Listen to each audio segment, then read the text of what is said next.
जहाँ कहीं भी हिंसा या वायलेंस होती है उसकी ज़िम्मेदारी वहाँ के स्टेट गवर्नमेंट पर आयद होती है। ये उनकी नाकामी है कि उन्होंने उस वायलेंस को रोका नहीं, और साथ ही साथ ये उन लोगों का भी उसमें इन्वॉल्वमेंट होता है जो अगर कोई प्रोसेशन निकालते हैं और वो प्रोसेशन में वायलेंस होता है तो जो ऑर्गेनाइजर्स है उनकी भी जिम्मेदारी उस पर आयद होती है कि उन्होंने उस वायलेंस को रोका नहीं बल्कि उसको आगे बढ़ाया भी। ये दो चीज़ें फैक्ट है, इसको कोई डिनाई नहीं कर सकता है।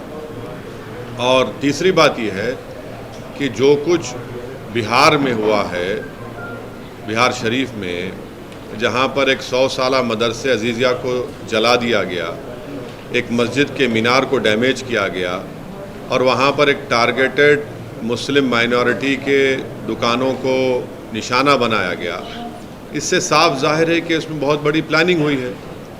और बिहार की नीतीश कुमार और तेजस्वी की सरकार को ये मालूम था कि नालंदा एक सेंसिटिव डिस्ट्रिक्ट है, नीतीश कुमार मुख्यमंत्री का होम डिस्ट्रिक्ट है, उसके बावजूद भी आप सासाराम में भी गड़बड़ हुई। तो ये सरासर बिहार में जो कुछ हुआ ये सरकार के ऊपर जिम्मेदारी आयद होती है कि उन्होंने वायलेंस को रोका नहीं, और उनको मालूम था, उनके पास रिपोर्ट्स, इंटेलिजेंस रिपोर्ट्स थे कि यहाँ पर वायलेंस हो सकता है। 2016 में भी इस तरह का एक वायलेंस नालंदा में हुआ था, और अफसोस की बात यह है कि वहाँ पर एक मदरसे अजीज़िया को पूरा जला दिया गया। 100 साल का मदरसा, 4000 किताबें, उसमें कुरान करीम भी है, इन्हें मैन्युस्क्रिप्ट से, रेयर मैन्युस्क्रिप्ट, उसको जला दिया गया है। और आपके वहाँ हुकूमत की नाकामी। और आप देखिए कि नीतीश कुमार जो है उन पे कोई रिमोर्स ही नहीं है, उनको कोई तकलीफ ही नहीं हो रही उनको। कल इफ्तार की पार्टी में चले गए, टोपी सर पर पहन लिए, शॉल पहन लिए, अरे कुछ तो हमदर्दी दिखाते, गम दिखाते। और वो आरजेडी का जो नेता है वो कहता है कि ट्वीट कर दिया। अरे भाई ज़बान से बोलो ना, कंडेम करो। तो ये पूरी खुली साजिश है कि बीजेपी इस तरह से ये जो राइट हुआ है बिहार में, उसके ज़रिए से वो अपना कंसोलिडेशन करना चाहते हैं। और नीतीश कुमार और तेजस्वी यादव ये चाहते हैं कि मुसलमानों को बिहार के हमेशा उनके दिलों में खौफ पैदा कर दिया जाए। तो सुनिए, ट्वीट से काम नहीं होगा। आप सत्ता में हैं, आप मंत्री हैं, आप पावर शेयर कर रहे हैं, क्यों नहीं अभी तक आप और आपके चचा जाकर उस जगह का इंस्पेक्शन करते, उस मदरसे अजीज़िया का, उस मस्जिद को जुटाने की कोशिश की गई थी? क्यों नहीं आपकी सरकार ने अब तक कंपनसेशन का ऐलान किया? क्यों नहीं अभी तक आपने उन पुलिस वालों के खिलाफ एक्शन लिया जिनकी मौजूदगी में वायलेंस हुआ? क्यों नहीं आप ये अरेस्टिंग जो लोग किए कर रहे हैं? ये तो इनकी नाकामी है, बिल्कुल सरासर इनकी नाकामी है, और हम कंडेम करते हैं। और देश के होम मिनिस्टर बोलते हैं कि उल्टा लटका देंगे अगर उनकी सरकार होती। तो फिर वडोदरा में क्या हुआ? उल्टा लटका देंगे तो कर्नाटका में इदरीस पाशा को जिसने मारा उसको उल्टा लटकाएंगे होम मिनिस्टर साहब। कर्नाटका में आपकी सरकार है ना, आपका मुख्यमंत्री है। इदरीस पाशा को रामनगर डिस्ट्रिक्ट से किडनैप करके 20 लाख रुपये रैंसम पूछा गया, 20 लाख रुपये, और नहीं देने की बुनियाद पर उसको आप मॉबलिज कर दिए, उसको उल्टा लटकाएंगे। जुनैद नसीर को हरियाणा में मार दिए ले जाकर, क्या होम मिनिस्टर अमित शाह उन जो मारने वालों को उल्टा लटकाएंगे? ये कौन सा ये बात करते हैं? तो बंगाल के हिंसा को कैसे देख रहे हैं सर? मैं जो वायलेंस होता है उसकी जिम्मेदारी स्टेट गवर्नमेंट पर आयद होती है, वो उनकी नाकामी है। और जो प्रोसेशन निकालते हैं उन पर भी जिम्मेदारी आयद होती है कि उनका प्रोसेशन निकाला गया, उनकी भी जिम्मेदारी होती है कि वायलेंस को ना होने दें। ममता बनर्जी ने ये बोला है सर कि जहाँ से प्रोसेशन निकलता है वो मुस्लिम इलाके में नहीं जाए, और उन्होंने ये भी बात कही है कि सेंटर से लोग आए थे, 5 स्टार होटल में रुके थे और उन्होंने पूरी साजिश रची है। तो आप क्या सो रहे थे?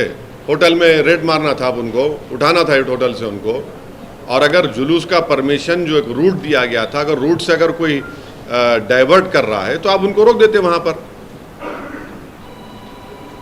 हर प्रोसेशन का एक रूट मैप होता है ना, आप रूट मैप को फॉलो करिए।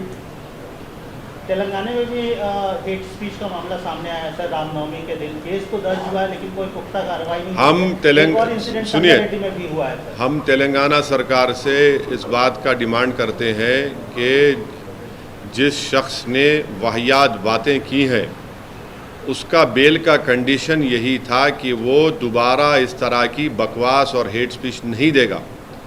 उन्होंने इस तरह का भाषण देकर अपने बेल कंडीशन का वायलेशन किया है। हम उम्मीद करते हैं कि हाई कोर्ट में उनका बेल कैंसलेशन के लिए कमिश्नर ऑफ पुलिस और यहाँ का एडमिनिस्ट्रेशन उस पर एक्शन लेगा और उसी शख्स के ख़िलाफ़ महाराष्ट्र में भी एफआईआर हुआ है। तो वो बार बार अपने ही बेल के कंडीशंस को वायलेट कर रहे हैं और ये फिट केस है उनके ख़िलाफ़ लीगली आगे बढ़ने के लिए। और संगारेड्डी में जो पटनचेरू में जिस 3 बच्चों को मारा और पीटा गया मार्केट के मामलात में, कल मेरी डीएसपी संगारेड्डी से बात हुई है। उन्होंने मुझे यकीन दिलाया है कि वो अनलॉफुल कन्फाइनमेंट और असॉल्ट का केस बुक किए हैं। मैंने उनसे कहा है कि सर वो उसमें सेक्शन लगाइए 307 अटेम्प्ट टू मर्डर का, क्योंकि एक बच्चे का हाथ टूट गया, दूसरे बच्चे के दांत टूट गए हैं। तो खैर उनको नहीं पता था। आज हमारे पार्टी के लोग वहाँ गए हैं, उन बच्चों को भी लेकर गए हैं, केस रजिस्टर हुआ है और उन्होंने मुझे यकीन दिलाया कि अनकरीब में उन तमाम जो एलिज्ड एक्यूज है उनको जल्द से जल्द गिरफ्तार किया जाएगा। इस तरह की But घटनाएं sir, बढ़ जाती हैं। how do you see the violence happened in Bengal and the blame game is on? Who is responsible? One side BJP saying that Trinamool leaders are saying that it's BJP. The issue is that this violence has taken place in a procession, and that procession permission was given by the state government of that respective state. So the responsibility lies at the organizers of the procession and also at the doorstep of the state government, because it is the failure of the respective state governments that they had failed in discharging their duty of stopping the violence. And secondly, it is the pre-planned conspiracy of the people who have indulged in violence. So the responsibility lies at both the people. Failure of the state governments, whether it is the West Bengal government, whether it is the Bihar government, and whether it is the mob lynching in Karnataka of Idris Pasha, or in Vadodara also. What was the government doing? In Bihar, in 2016, same communal violence had taken place. Everyone knows that Nalanda is a very communally sensitive area. It is also the home district of the Chief Minister of Bihar. It is a complete failure of the Nitish Tejasvi RJD government that despite having IB reports that a violence can take place, you had completely failed in stopping this violence. Because of their failure, and 100-year-old Madrasa Azizia has been completely burned. More than 4,000 books, including the holy book of Quran, has been burned. And the most unfortunate part is that there is no remorse on the faces of the Chief Minister and the RJD leaders. The Chief Minister was having an iftar party yesterday. He and his coalition partner should have visited Madrasa Azizia. They should have gone and seen that one masjid minar that was damaged. They should have announced compensation. They should have announced that so-and-so police officers who were there on duty, who have failed in controlling violence, have been suspended. But no, you're not at all concerned. It helps Nitish Kumar and the RJD because they create a sense of insecurity among the Muslims of Gujarat. And on the other side, it consolidates the BJP support in the majority community. In this whole game which is being played between Nitish Kumar, Tejasvi and the BJP, Amit Shah and Modi, it is the Muslims and the people of Bihar who are suffering. Law and order has been thrown to dogs. At will, people are burning religious places. You are in the power, you are the state government. What steps have you taken? You take comfort in attending an iftar party yesterday, and now you take out today Sadbhavna rally. There was no need of Sadbhavna rally had you lived up to your duties. You don't announce compensation. You don't go and visit that place. Because you jolly well know that you create this sense of insecurity so that the Muslims of Bihar are always beholden to you. And at the same time, it helps consolidate the majority also BJP. There's a study of Yale University which clearly says wherever a communal violence takes place, it helps BJP. A man has been chief minister for years, Mr. Nitish Kumar, and he is not able to stop this. I condemn the behavior of Nitish Kumar and the RJD government, that they have completely failed in stopping this burning of this madrasa and the attack on the masjid, and a targeted burning of properties of Muslims had taken place in Bihar. Sir how do you see the blame game? क्या बोले एक minute. How do you see the blame game happening? मतलब It is, no one is taking responsibility. it is very easy, na. It is very easy. You blame them, they blame them. Who are the sufferers? Peace, violence, when it happens, it is the poor and common man who suffers. And who loses the property? Who goes to jail? Majority of them are Muslim minority. This is the game they have been playing for years. Also, sir, you are suggesting a political, basically conspiracy behind all this violence or this communal violence, sir. So you are hinting toward two particular party in ruling in Bengal and opposition. I am saying in context of Bihar. In context of Bihar, which I know, that had the Nitish Kumar RJD government had decided that no violence will take place, the violence would not have happened. They have failed in controlling the violence in Nalanda. Completely failed. They jolly well know that if because of this violence, they send out a message to the Muslims of Bihar कि देखिए BJP आतंक कर रही है, अब आप हमारे साथ रहिए. और वहां पर बीजेपी क्या करती है कि मेजॉरिटी कम्युनिटी को बोलते देखिए आप अनसेफ हैं. तो दोनों का सियासी फायदा हो रहा है. नुकसान कौन उठा रहा है? गरीब उठा रहा है. किसका मदरसा जला, किसकी मस्जिद पे हमला हुआ, किसकी दुकान जली, कौन जेल को जा रहा है. यानी मुख्यमंत्री हैं और आप जबान से इसको कंडेम नहीं करते, ट्वीट करते हैं उनके अलायंस पार्टनर, इफ्तार की दावत कल खाते हैं, खजूर खाते हैं, कंपनसेशन अनाउंस नहीं करते, जाकर विजिट नहीं करते, वहां पर कुछ नहीं करते, क्योंकि मालूम ये कहां जाएगा बिहार का मुसलमान हमको छोड़कर.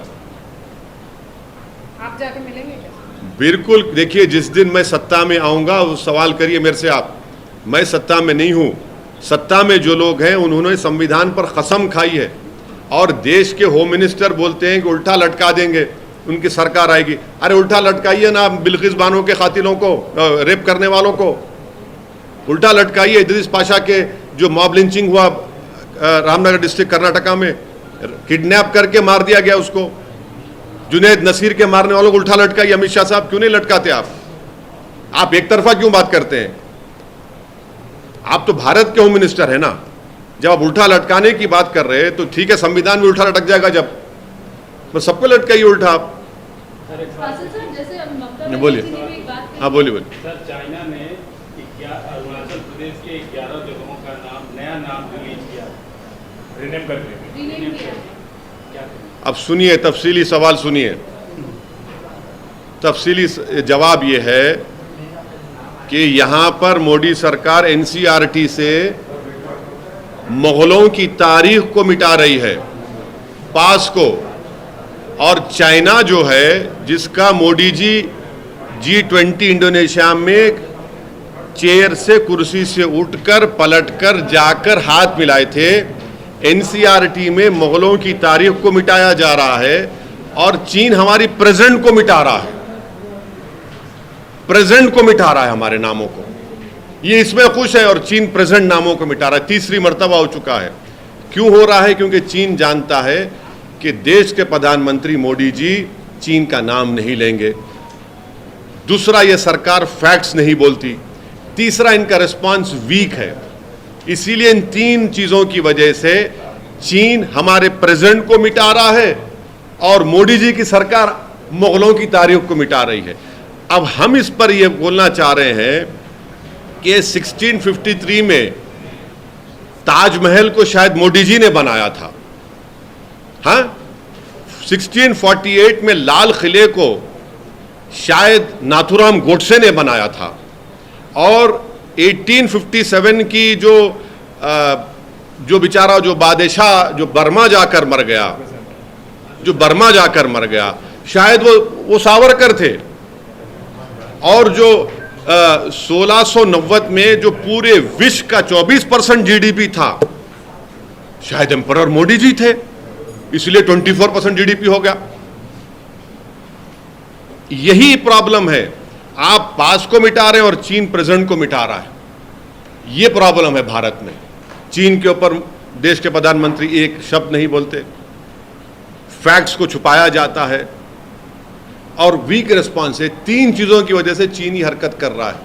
अब आप बोलिए क्या हमारा रिस्पॉन्स है? कुछ नहीं है, हम नहीं माने। अरे क्या आपके देश के इलाकों का नाम मिटा रहा है, आपको उसकी फिक्र ही नहीं है, मगर आप तारीख मिटाएंगे। 1650 में, 1640 में, सन 57 में क्या हुआ था। अरे भाई ये देखो, आप सत्ता में है, ये क्या हो रहा है, इस पर गौर करिए। सर, इस बार के पार्लियामेंट सेशन में बहुत सारी खींचातानी हुई, कई पार्टियां एक साथ मिलकर खड़ी हुई, सब अपना अपना स्टैंड क्लियर कर रहे हैं। आप अभी तक अपना स्टैंड नहीं क्लियर। क्या मेरा स्टैंड क्या है? मैं तो हमेशा बीजेपी को अपोज कर रहा हूं और करता रहूंगा। मैं सुनिए क्या सुनिए जो मैं समझ गया आपका सवाल मेरे भाई।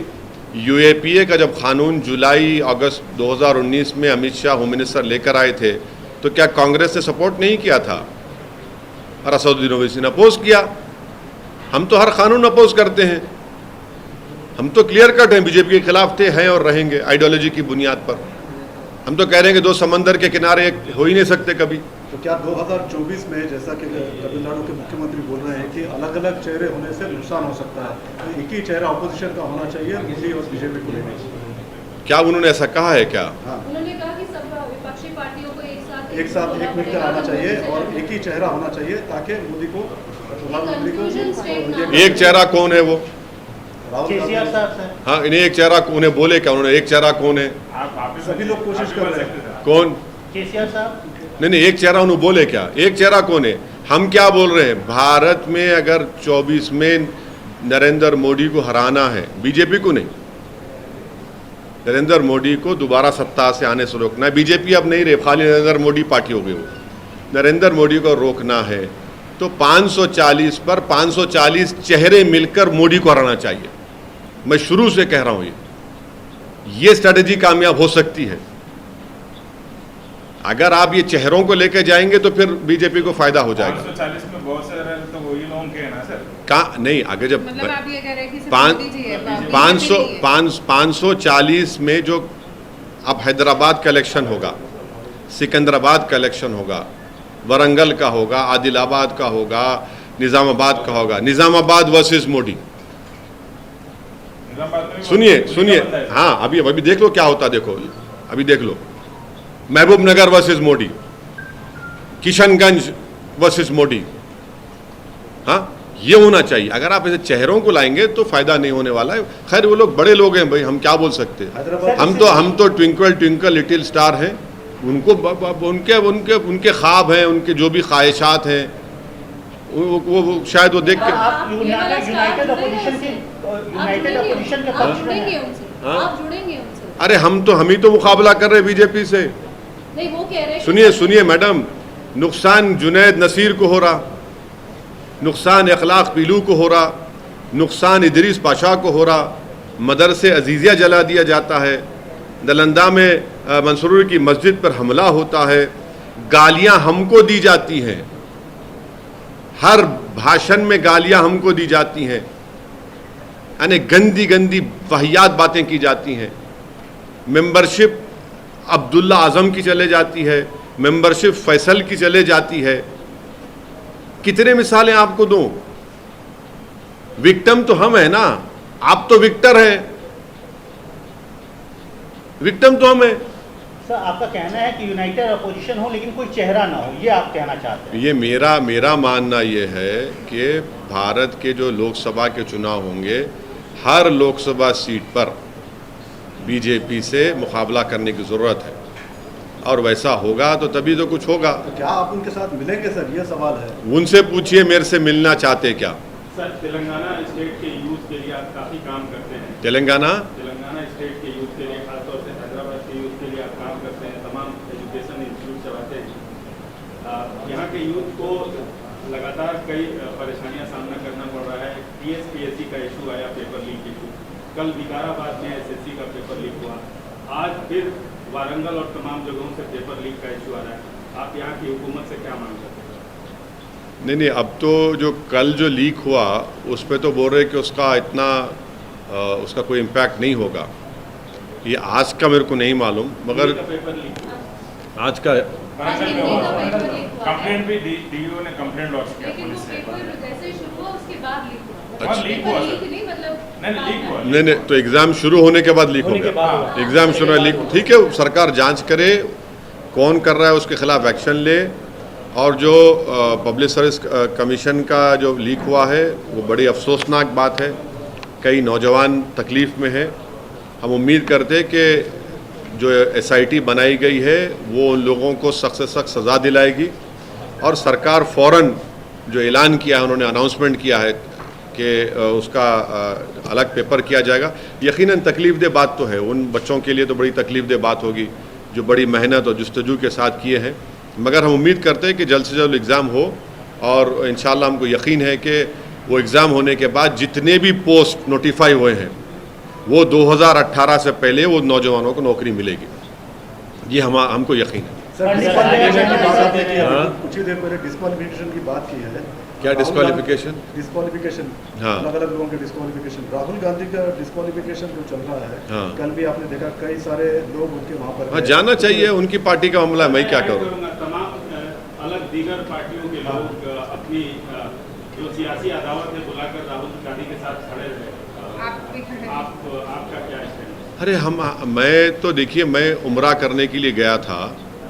इम्तियाज़ जलील साहब ने पार्टी का स्टैंड वाजे किया है। उन्होंने कहा है कि जो राहुल गांधी के साथ हुआ है वो नहीं होना था। और वो दूसरा हमने ये कहा है कि भैया आपको ये जो आप जो गम और गुस्से का इजहार कर रहे हैं वो अब्दुल्ला आज़म पर भी करिए ना। एक धरने के केस में मेंबरशिप चले गई उसकी। फैसल लक्षद्वीप के जब हुआ, जब तो कुछ नहीं हुआ, खैर अब तो उन्होंने केस लड़कर हाई कोर्ट से उनको रिलीफ मिल गया मेंबरशिप। उस वक्त भी आपने कुछ नहीं दिखाया था। हमारा बोलना ये है कि देश का मुद्दा राहुल गांधी नहीं है। मोदी जी ये चाहते हैं कि राहुल बनाम मोदी हो जाए, और हम ये चाहते हैं कि बेरोजगारी का मुकाबला मोदी जी से हो। मोदी जी ये चाहते हैं कि राहुल का मुकाबला मोदी जी से हो जाए। हम ये चाहते हैं कि महंगाई का मुकाबला मोदी जी से हो जाए। मोदी जी ये चाहते हैं कि राहुल का मुकाबला मोदी से हो जाए। हम ये चाहते हैं कि चीन हमारी ज़मीन पर कब्जा करके बैठा है और मोदी जी खामोश बैठे हैं। ये मुद्दे हैं। मोदी जी ये चाहते हैं कि ये बाइट इनको सामने कर दो। हम ये फिर से कह रहे हैं कि 24 में 540 चेहरे जब उभरेंगे तभी आप नरेंद्र मोदी को सत्ता से दूर रख सकते हैं। बीजेपी नहीं है, नरेंद्र मोदी पार्टी है ये। हम मानते हैं उस बात को। कर्नाटक इलेक्शंस अनाउंस हो गए, आप कितनी सीट्स पे लड़ेंगे? और मैडम, हमने 3 सीट्स पर तो अनाउंसमेंट कर दिए हैं। अनकरीब में और भी इंशाअल्लाह ताला सीट्स का आपको अनाउंसमेंट भी कर सकते। अलायंस अगर होगा तो वो भी बता पाएंगे आप। पंडित सर का कहना है सर कि ओल्ड सिटी में एक खास तबके के नवयुवकों को रमजान में छूट मिलती है। अरे छोड़िए ना, बीजेपी का इतना बड़ा वो क्या है, वो पोस्ट मिला उसको और बात इस तरह ही कर रहा उन्हें, क्या है उसको। प्रधानमंत्री 8 तारीख को हैदराबाद आ रहे हैं सर। हाँ, आ रहे हैं। वंदे भारत का इनॉग्रेशन होगा। Very good. हम प्रधानमंत्री से एक रिक्वेस्ट करना चाहेंगे कि जब आप हैदराबाद को आ रहे हैं तो आप जो मेट्रो का जो काम रुका हुआ है Mahatma Gandhi jubilee bus stand से फलकनुमा तक, उसके लिए आप हमको पैसे दीजिए आपकी गवर्नमेंट से। और जो एयरपोर्ट के लिए मेट्रो का काम जो TRS की सरकार ने तैयार किया है, जिसको हमारे urban development minister Hardeep Singh Puri साहब ने रिजेक्ट कर दिया है, उसको भी मंजूर कर दीजिए। 2 काम बहुत इंपॉर्टेंट है। हम चाहते हैं कि जब देश के प्रधानमंत्री यहाँ पर आएँ तो वो हैदराबाद में हमारे पार्लियामेंट कॉन्स्टिट्यूंसी में जो ये जुबली बस स्टैंड से लेकर फलकनुमा में जो एक हिस्सा बचा हुआ है उसके लिए आप गवर्नमेंट ऑफ इंडिया से उसका फंड कर दीजिए, और दूसरा जो मेट्रो की लाइन का प्रोजेक्ट स्टेट गवर्नमेंट ने भिजाया है उसको आप एक्सेप्ट कर लीजिए। मगर वो तो सर स्टेट की सरकार करना चाहिए, स्टेट की सरकार नहीं तो गवर्नमेंट ऑफ इंडिया, देखिए स्टेट का ही तो पैसा गवर्नमेंट ऑफ इंडिया को जा रहा है ना। किसी सुनिए एक मिनट, किसी का जाती पैसा नहीं है, जनता का पैसा है, टैक्स का पैसा है, पर्सनल पैसा किसी का नहीं है। तो हम ये बोल रहे हैं कि जो पैसा जा रहा है आप वो दीजिए ना, यहाँ पर डेवलपमेंट का काम ही होगा ना। आप लोग बोलते डेवलप, हम बोल रहे डेवलपमेंट करिए, डेवलपमेंट का काम करवाइए, चलिए। हम ये चाह रहे हैं कि हमारे कॉन्स्टिट्यूंसी में नामपल्ली रेलवे स्टेशन को भी अच्छा खूबसूरत बनाइए, आप बनाइए बिल्कुल। Old city metro project united Andhra Pradesh में शुरू हुई थी, टीआरएस की सरकार 8 साल कर रही, अभी फिर से ये मुद्दा क्यों आ रहा है? अगर सरकार, राज्य सरकार करना चाहती तो पहले कर सकती थी। बिल्कुल सही, बिल्कुल। हम तो शुरू से इस बात का डिमांड कर रहे हैं कि प्लीज करवाइए, वो एक बिट बचा हुआ है, आप करवा दीजिए, हम तैयार हैं उसके लिए। तो उसके लिए फंडिंग की ज़रूरत है। हम कह रहे हैं कि गवर्नमेंट ऑफ इंडिया फंड कर दे। स्टेट क्यों नहीं कर रही? अरे स्टेट भी करेगा भाई, दोनों मिलकर करो ना।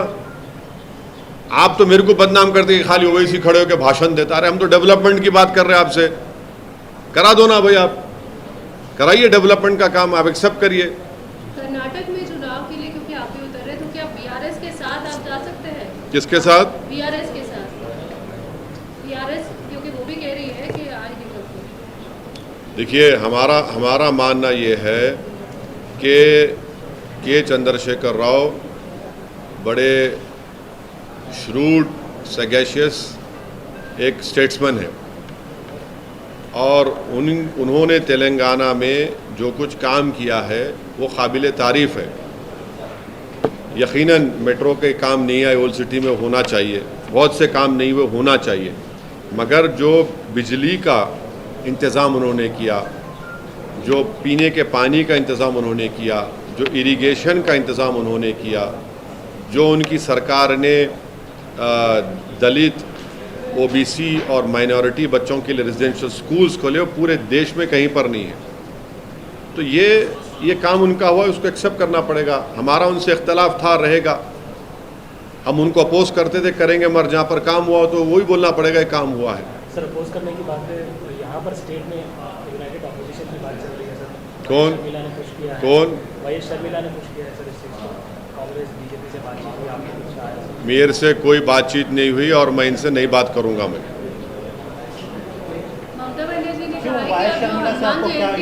मैं नहीं बात करूँगा भाई, मेरी पार्टी का फैसला है। सर इन्फॉर्मेशन यह है कि कल आप मिलने वाले हैं। किससे? देखिए हम मुलाकात जब करते हैं ना तो शर्मा कर नहीं करते मुलाकात, खुल कर करते हैं, और हम नहीं मिलेंगे उन लोगों से, बिल्कुल नहीं मिलेंगे। हमारे को बात चीज़ों पे टीआरएस पार्टी से हमारा इख्तलाफ है, मगर जहाँ काम किए वो काम करना पड़ेगा, बोलना पड़ेगा। और यकीनन मैं समझता हूँ कि के चंद्रशेखर राव का जो विज़न था तेलंगाना में, किसी हद तक उसको हासिल कर चुके हैं, और भी उनको करना है। हम तो बोल रहे और करो आप। हमारे परसों लिए हम रोड वाइडनिंग का, के.टी. रामाराव मिनिस्टर हमारे को रोड वाइडनिंग के लिए वो दिए हैं पैसे।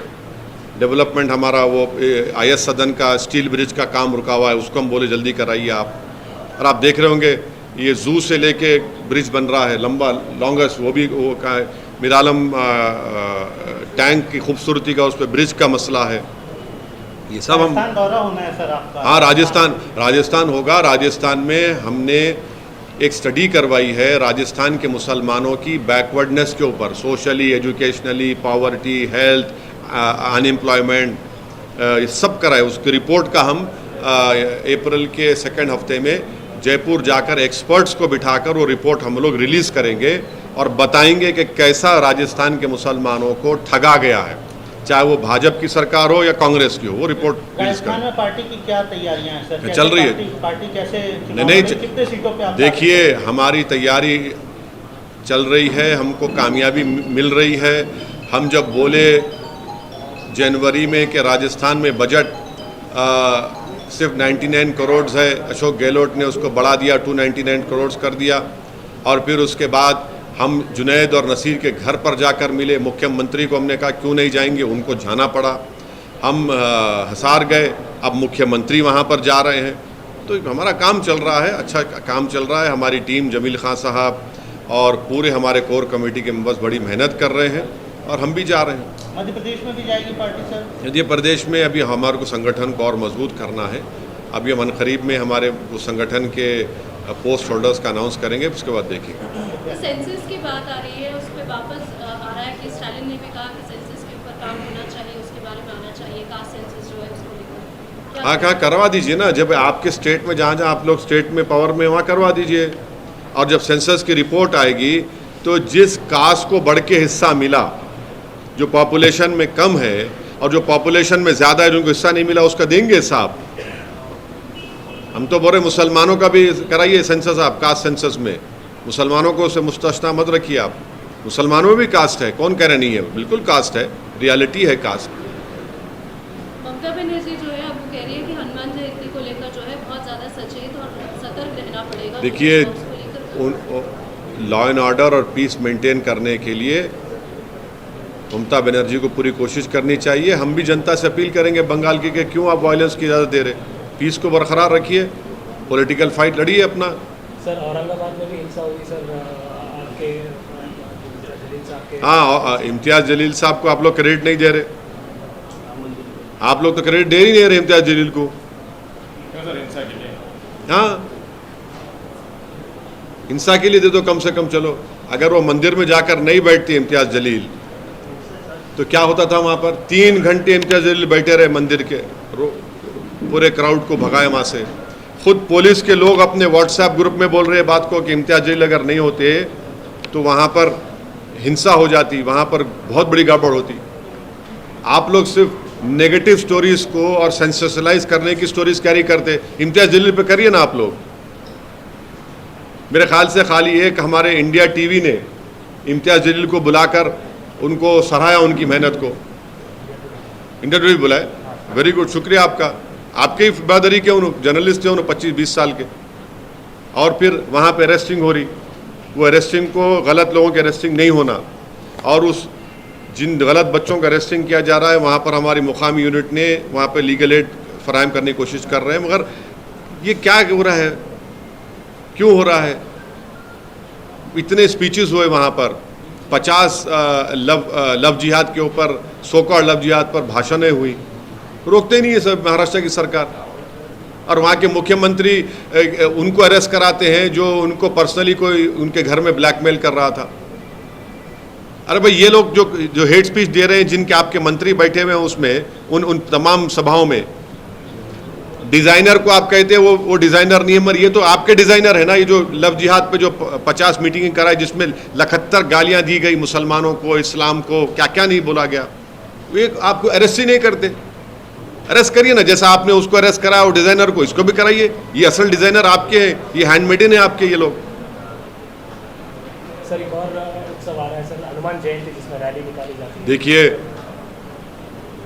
रैली निकलेगी, निकलनी भी चाहिए, और पीस मेंटेन होना चाहिए।